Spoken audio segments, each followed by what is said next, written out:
അമിതമായിട്ട് ഫുഡ് കഴിക്കാൻ തോന്നുന്നുണ്ടോ നിങ്ങൾക്ക്? അല്ലെങ്കിൽ എപ്പളും ഒരു എനർജി ലോസ്, നമ്മൾ ചെയ്യുന്ന കാര്യങ്ങള് നമുക്ക് ചെയ്യാൻ പറ്റാത്ത അവസ്ഥ, അതുമില്ലെങ്കിൽ എപ്പളും ഒരു മൂഡ് ചേഞ്ച്. ഫോർ എക്സാമ്പിൾ നമ്മൾ മൂഡ് സ്വിങ്സ് എന്നൊക്കെ പറയില്ലേ? അങ്ങനെ നിങ്ങൾക്ക് തോന്നാറുണ്ടോ? ഇങ്ങനത്തെ സിംപ്റ്റംസ് നിങ്ങൾ ഡേ ടു ഡേ ലൈഫിൽ ഫേസ് ചെയ്യുന്നുണ്ടെങ്കിൽ നിങ്ങളൊരു കാര്യം മനസ്സിലാക്കണം. നിങ്ങളുടെ ഉള്ളിൽ ഒരു അൺഹീൽഡ് ആയിട്ടുള്ള ഒരു ട്രോമ കിടക്കുന്നത് കൊണ്ടാണ്. നമ്മുടെ ബോഡിയിൽ ഒരു ട്രോമ ഇൻഡ്യൂസ്ഡ് ആകുമ്പോൾ 4 രീതിയിലാണ് ബോഡി റെസ്പോൺസ് കൊടുക്കുന്നത്.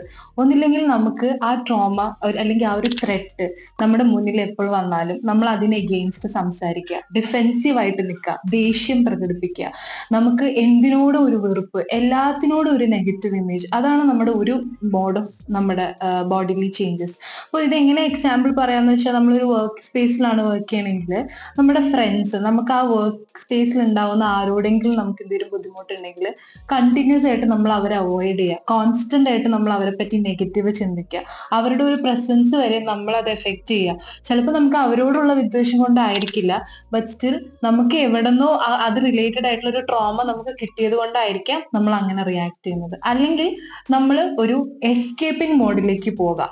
ആ ഒരു ത്രെട്ടിനെ ഫേസ് ചെയ്യാതെ നമ്മൾ അതിൽ നിന്ന് മാറി നിൽക്കുക. എന്ത് സിറ്റുവേഷൻ വന്നാലും, എന്ത് നെഗറ്റീവ് സിറ്റുവേഷൻ വന്നാലും നമ്മൾ അതിൽ നിന്ന് ഹൈഡ് ചെയ്ത് ഒളിച്ചോടി പോവുക.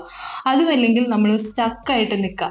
നമുക്ക് ഒന്നും ചെയ്യാൻ പറ്റാതെ, ചിന്തിക്കാൻ പറ്റാതെ നമ്മൾ അതിൽ സ്റ്റക്കായിട്ട് നിൽക്കുക. അതൊക്കെ നമ്മുടെ ബോഡിയിൽ വരുന്ന ചേഞ്ചസ് ആണ്.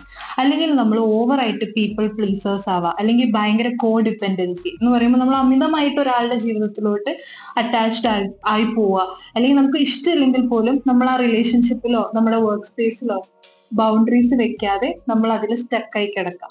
ഇതൊക്കെയാണ് ബോഡിലി ചേഞ്ചസ് വരുന്നത് നമുക്ക് ഒരു ട്രോമ ഹീലിംഗ് നടന്നില്ലെങ്കിൽ. അതുപോലെ തന്നെ ബിഞ്ച് ഈറ്റിംഗ്, നമ്മൾ ഓവറായിട്ട് ഭക്ഷണം കഴിക്കുന്നു, നമുക്ക് ക്രേവിങ്സ് വരുന്നു, നമുക്ക് എന്തെങ്കിലും ആഹാരത്തിനോട് കൺട്രോൾ ചെയ്യാൻ പറ്റുന്നില്ല, 5 നേരം 6 നേരം ഒക്കെ നമ്മൾ കഴിക്കുന്നുണ്ടെങ്കിൽ ഇറ്റ് മീൻസ് ഒരു ട്രോമ ഉള്ളിൽ കിടക്കുന്നുണ്ട്.